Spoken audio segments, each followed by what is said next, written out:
The film industry has taught us for a very long time that the need to be loved is a significant determinant of our happiness. It made us all believe that our life's mission is to find that one true love. But let's face it, the odds of you casually bumping into the love of your life is very rare. It's almost impossible. When you meet the love of your life, time stops. And that's true.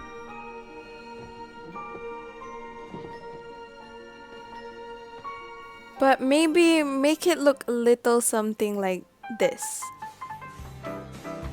Hey, what's up? Nothing. Hey, you know Pac-Man?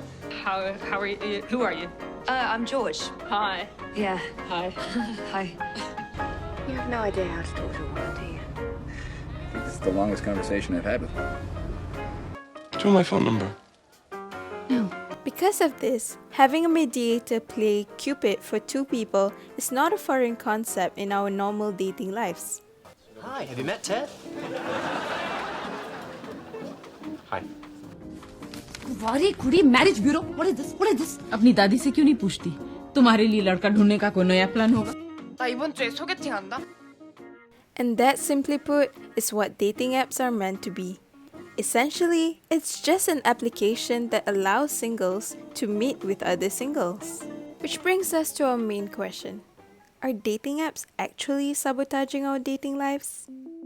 If you're unfamiliar with how most dating apps work, it basically allows users to sift through profiles of people nearby.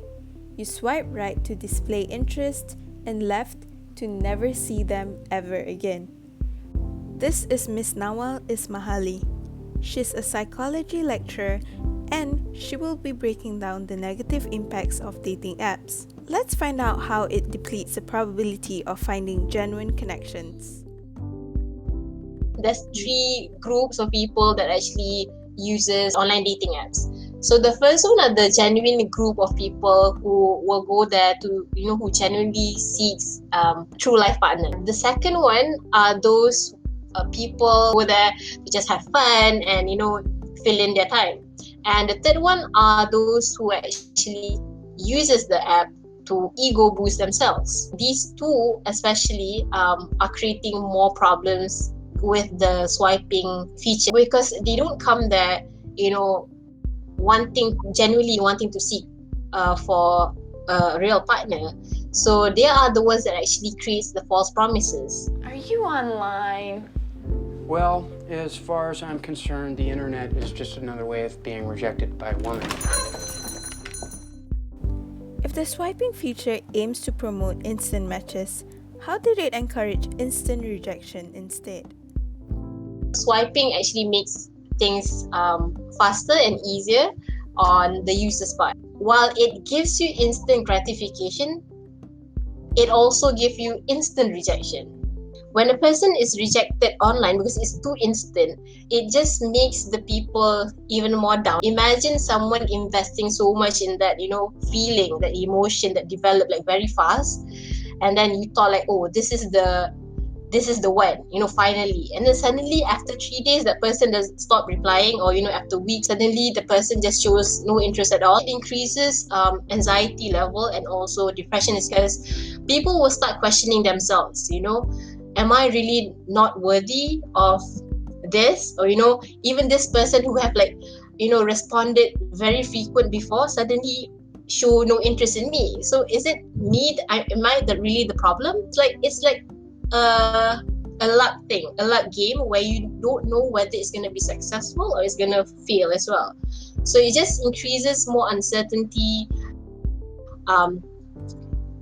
for the person, the users, the players that we see. You know what I think is so great? That you are totally into this person, yet for all you know, she could be like 90 years old or have two heads or... This is a common scene in the early days of online dating. People were mainly very skeptical and anxious of getting catfished. Nowadays, however, dating apps have changed this into self-inflicted anxiety. How and why? It also increases some people's anxiety level that can lead to depression because it involves people's confidence with their body.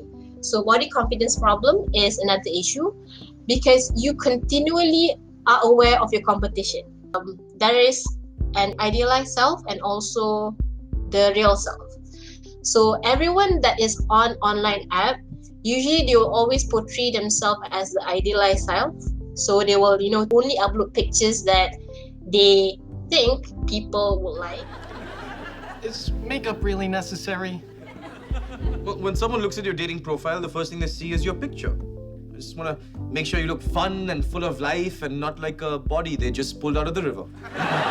So they will put their idealized self and project all these idealized self and, sometimes hide away whatever their inferiorities or their real self. Because of that, they will usually hide away their true selves just so that they will also be accepted. They already create somewhat, not a fake identity, but it's more of like a too idealized one that, in the long run is not easy for that person to actually keep up with that idealized profile. Look at these texts. Read this one. Yowza! Now look at this one. Now look at this one. Or this one. Or this one. Isn't there always a hotter girl? I know. Isn't it wonderful? There's always a hotter girl. Isn't that the problem in a nutshell? There's too many options. Is there really a problem with having too many options? Wasn't it supposed to be a good thing? So when we talk about choices, when one has like too many options, you treat or appreciate things less. Having more choices is actually not really helping. It's because why? The more that you have, the more confused that you get. It just paralyzes you from actually choosing what is best for you. I'm sorry, did you just say you're seeing other people? Yeah. I mean, isn't that the whole point of online dating? No. It's to find your soulmate! We all want choices and we want to have more and more options to choose from. But what we don't realize is, having more choices actually can make us unhappy. It just steals our happiness away from us because it paralyzes us from choosing anything at all. These three are the most favorite ones. But you still have another two that you need to actually reject. So you go like, among these three, which one of these three is the best? So you still have to choose between the three because of course you may like this about A, this thing about B, and this other thing about C. So you have like A, B, and C. So how are you going to weigh which is best for you to choose? Even if you have like two, you still have choices. So ultimately, what do we think of dating apps? The swiping feature has undeniably turned dating apps into a game, hence decreasing the effectiveness of finding genuine connections by increasing anxiety and depression. It promoted instant rejection through instant gratification, and it spoiled its users with too many options, disguising the time-consuming and stressful process as exciting. But all in all, you could meet your next lover through your parents, or across the hallway at the library, or even at a local Starbucks, and they could still not be your long-awaited happily ever after. Online or offline, love is a shot in the dark anyways. Well, did it work for those people? No, it never does. I mean, these people somehow delude themselves into thinking it might, but... but it might work for us.